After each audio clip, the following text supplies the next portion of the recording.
Last time we talked about why visualization is important. Today, I hope you brought your scuba gear because we're going deep into how and when to use visualization. For those viewers who like to geek out on this stuff, check out the scholarly article in the description. And for those who want that kind of extra information, but you don't want to go through the whole article, I also provide an AI summary of that article in the description. And make sure you stick around to the end because I have a little bonus hack that you will never see coming. So if you're ready to level up, welcome to the Alchemy of Struggle, baby.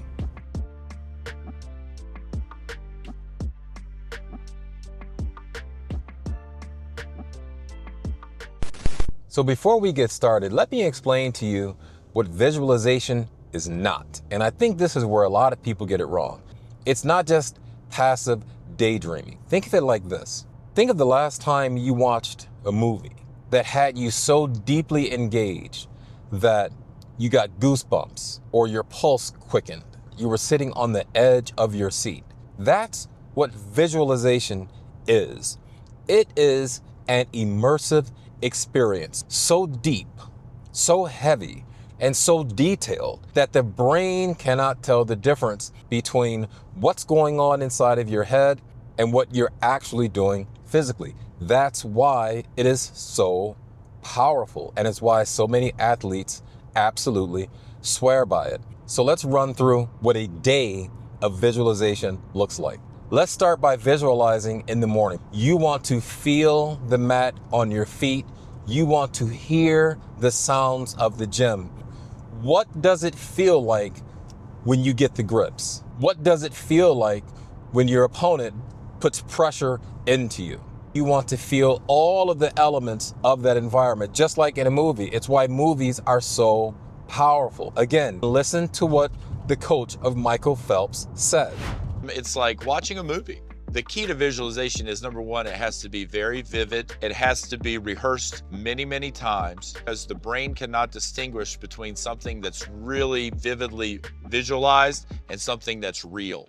But when you do it first thing in the morning, you're setting the tone for the day. You're basically telling your mind, this is what my focus is on today. Set a timer for 5 minutes because 5 minutes is doable. And the fact that it's taking you only 5 minutes, it means that you can do it often. When's the next time you want to visualize?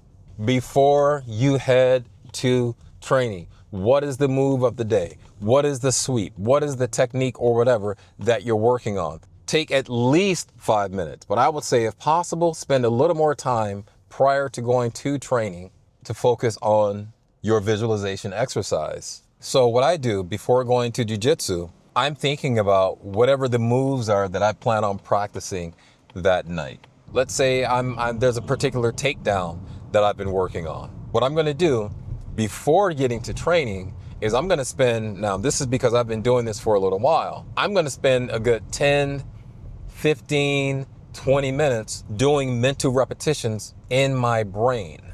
You don't have to sit in a dark room with the mystical music playing and all that other kind of stuff. You can actually do this while you're driving because driving is so automatic. Instead of just letting your mind wander, take that time while you're driving to Jiu-Jitsu to do your visualization exercise on your way to the gym. Now, I'm gonna talk about the 2 best times to visualize. Number 1, immediately after training. While that information is fresh in your head, you want to reinforce that learning by visualizing.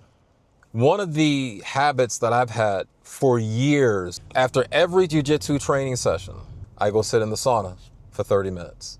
Guess what I'm doing while I'm sitting in the sauna? That's right. I am visualizing.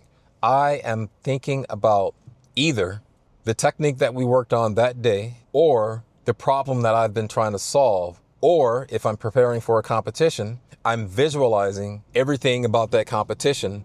Take your playlist, take your training playlist, and while you're listening to that music that gets you pumped up, go through your visualization exercise. When you're doing jiu-jitsu, you're not in a silent room. When you're at a competition, it's anything but silent. There's crowds around you, they're screaming, there's coaches yelling at their players. It's a chaotic environment. So you don't have to have a perfectly silent environment to properly visualize. You're gonna love this one. This one is fantastic. Do your visualization right before sleeping.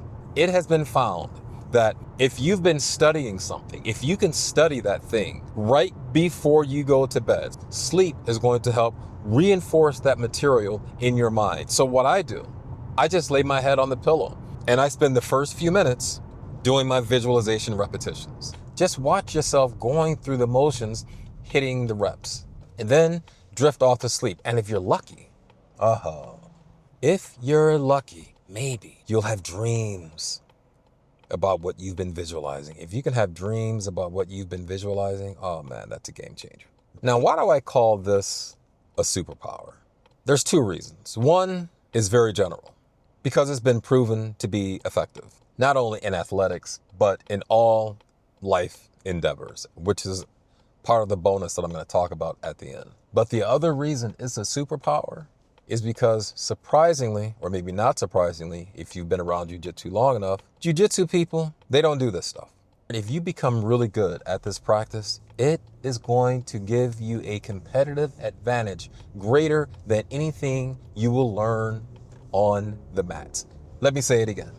If you learn how to do this properly and you do it often, it will give you a competitive advantage greater than anything that you will learn on the mat, because Jiu-Jitsu people don't do this stuff. There's this weird thing in Jiu-Jitsu that drives me bananas, where Jiu-Jitsu people take pride in bucking the normal conventions of athletics. Strength doesn't matter. I have a video where I talk about how silly that is. Yeah, there's still Jiu-Jitsu people who say this nonsense. What is this visualization stuff? We don't need that. Go listen to Rickson talk about invisible Jiu-Jitsu. You think you're gonna get to invisible Jiu-Jitsu without learning visualization? Good luck. So here's a quick review. You want to visualize often with as much detail as possible. The best times to do it: immediately after training and immediately before sleep. Whatever your game is, you want to rep that over and over and over and over again. Why? Because the brain does not know the difference. It builds neural pathways just like doing physical repetitions. And if elite athletes are using it, why shouldn't you be using it? Now, here's a bonus. Visualization is not just for athletic performance. I use visualization even for my job. Anytime I have a big presentation to do, not only do I practice that presentation physically, I visualize it in my head, including what are the types of questions people are going to ask me. By the time that person asks me that question in that setting, I've already answered it a dozen times in my head. So I've been using visualization probably my entire adult life in different situations. And so bringing it into Jiu-Jitsu, it was natural and normal. And I'm telling you, it's been an absolute game changer for me. So guys, check out the Mental Jiu-Jitsu playlist. I'm going to be talking about this stuff a lot because I don't see a lot of people talking about it. And make sure you like and subscribe. Guys, I'm trying to get to 500 subscribers. Come on now, help a brother out. There are people out there who need this message. Let's help them get it, and let's level up our Jiu-Jitsu and keep up the good fight. Peace.